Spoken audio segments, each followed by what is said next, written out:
It's Friday evening, you have plans, and somewhere between getting dressed and walking out the door, you stop. Not because something came up, not because you're tired, but because staying feels like the only version of tonight that doesn't cost you something.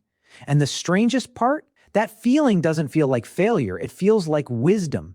Here's what's actually happening inside that moment and why it matters more than most people realize. Your brain is not a passive observer of your life. It's a prediction engine, constantly running simulations, constantly asking, what's the safest bet here? Every experience you've had gets filed. The time you walked into a room and felt invisible, the conversation that went sideways, the moment you said something and watched people's faces shift.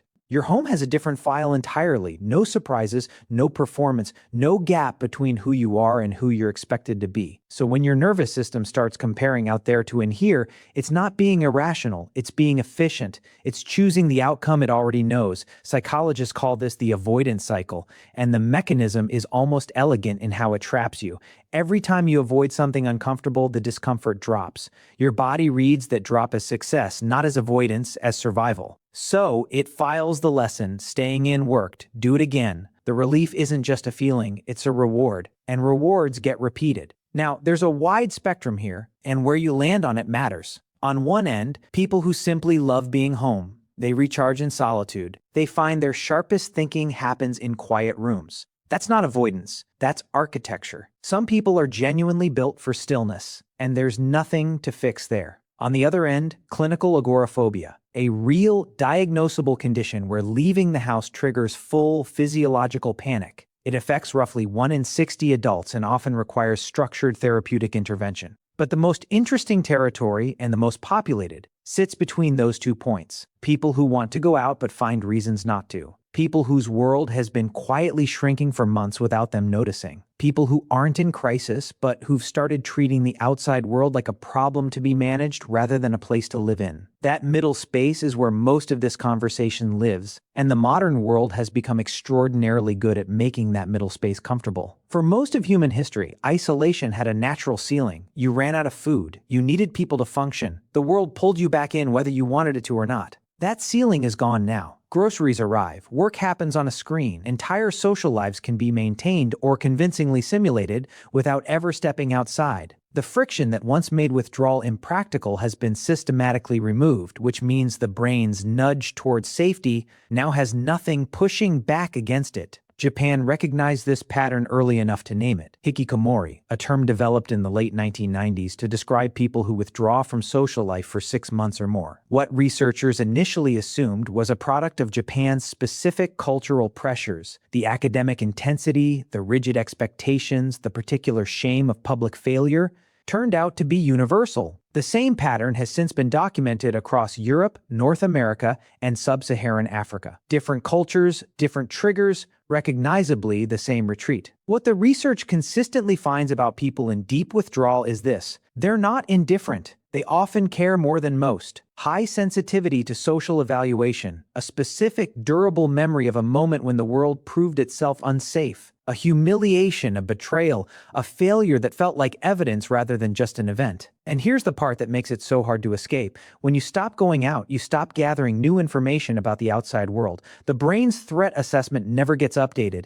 The fear doesn't stay the same size. It grows because nothing is there to contradict it. A 2024 study in Frontiers in Psychology, drawing on data from over 20,000 adults, found that early patterns of social withdrawal were a significant predictor of social anxiety in adulthood. The pattern, once established, doesn't just persist, it compounds. And then there's the re-entry problem, which almost nobody talks about, because if you've been inside for 3 months, 6 months, a year, you know what happens when you resurface. People ask where you've been. You either explain or you pretend. Neither feels survivable. So the gap itself becomes the barrier. Every unanswered message, every missed occasion, every week that passes, it accumulates into something that starts to feel like debt, and the interest keeps growing. Some people describe the withdrawal not as preference, but as the only way to keep functioning. Researchers working with adolescents in severe social withdrawal have described it plainly. In the most serious cases, staying in is how someone protects what's left of themselves. That's not laziness. That's a person doing the only thing that still feels possible. So what actually moves the needle? Not willpower, not a dramatic decision to change everything on a Tuesday morning.